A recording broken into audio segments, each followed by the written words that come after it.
বিপিএলে কুমিল্লার হয়ে খেলবেন Tamim. Bangladesh Premier League BPL টি-20-র আসন্ন আসরকে ঘিরে নিজেদের মতো দল সাজাচ্ছেন দলগুলো।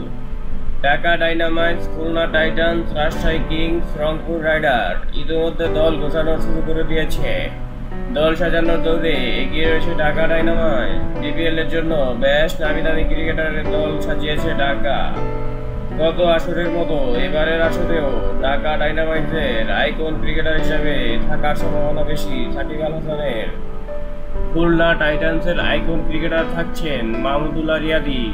তবে পরিবর্তন হতে পারে চিটাগাং ভাইকিংস ও কুমিল্লা ভিক্টোরিয়ান্সের আইকন ক্রিকেটারের।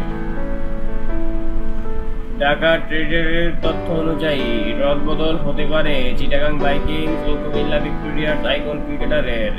এবারের আসরে কুমিল্লার হয়ে খেলতে পারেন দেশসেরা ওপেনার তামিম ইকবাল। অন্যদিকে আইকন ক্রিকেটার হিসেবে তামিম কুমিল্লায় খেললে বাদ পড়তে পারেন মাশরাফি মুর্তজা। তবে বিষয়টি নিশ্চিতভাবে এখনও কিছু জানানো হয়নি। 2015 সালে বিপিএল-এর চতুর্থ আসরে কুমিল্লা ভিক্টোরিয়ান্সের শিরোপা জয়ের পেছনে বড় অবদান রেখেছিলেন অধিনায়ক মাশরাফি বিন মুর্তজা। তবে গত